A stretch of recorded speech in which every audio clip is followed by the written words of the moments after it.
saya, bertani itu bukan hanya mendapatkan profit atau keuntungan semata, tapi bertani itu tentang bagaimana tata etika manusia terhadap alam, makhluk hidup, lingkungan sekitar, dan tanaman yang kita budidayakan. Saya, Dede Ahmad Aderobi, adalah salah satu petani muda Desa Siliwangi yang berada di lingkungan area Gunung Raweang, tepatnya Gunung Batu yang gersang dan tandus, yang kebanyakan orang tidak akan mau untuk budidaya tanaman di sini.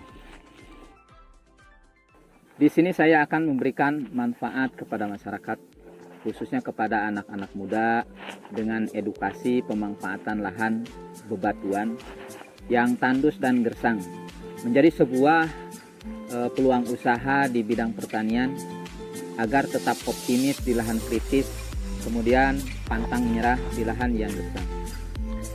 Dulu saya adalah seorang perwira kapal laut sebagai ahli nautik tingkat 3 yang bekerja di salah satu perusahaan pelayaran terbesar di Indonesia yang dimiliki oleh negara, yaitu BUMN. Namun bagi saya, hanya bekerja di perusahaan lain saja itu tidak akan cukup. Tentunya perlu bagaimana kita mewujudkan kerja nyata, membangun tatanan alam yang baik, terutama di lingkungan Desa Siliwangi, yang mayoritas sekarang 40% area pegunungan di kami ini, di Desa Siliwangi itu sudah tergerus dengan garapan pertambangan. Di situ saya berpikir bagaimana nasib anak muda ke depan dalam dunia pertanian, terutama yang semakin hari semakin terkikis dan menipis hasrat serta keinginannya untuk menjadi seorang petani.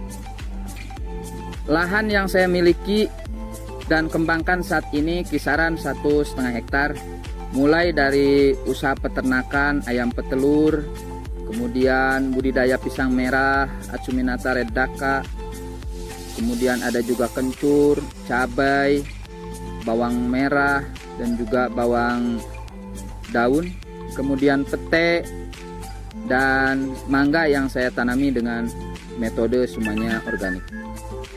Penanaman tanaman di lahan yang penuh dengan bebatuan ini, saya gunakan beberapa metode dan teknik tanam, antara lain metode tanam sistem raised garden planting bed bambu, hugelkultur, kemudian hidroponik sistem wick yang tanpa menggunakan aliran air, dan pemanfaatan baligo bekas dengan metode tanaman sistem well planter bag, yang kesemua itu saya namakan dengan istilah bahasa Jepang sakumotsu, alias hasil pertanian, yang pada dasarnya bagaimana lahan ini bisa dimanfaatkan.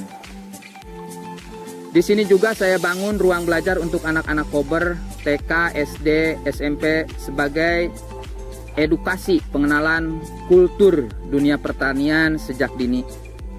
Selain itu juga saya melatih siswa-siswi SMK serta mahasiswa-mahasiswi untuk belajar bagaimana budidaya tanaman organik yang baik sesuai dengan SKKNI, serta bagaimana menjadi seorang entrepreneur muda. Bahasa Jepang dan budaya Jepang pun saya ajarkan, mulai dari kesempurnaan mental spiritual, etos kerja, leadership, dengan harapan bisa melahirkan generasi muda yang mandiri, inovatif, profesional, bertaraf internasional seperti moto yang saya harapkan. Harapan saya, semakin banyaknya generasi muda yang bergerak di sektor pertanian organik, maka akan terwujudnya suatu usaha. Dan ketika suatu usaha terwujud, maka akan timbul masyarakat yang madani. Alam akan tertata rapi dan ekonomi masyarakat akan semakin maju. Saya, Dede Ahmad Aderobi, petani Desa Siliwangi. Sampai bertemu kembali. Gambate kudasai.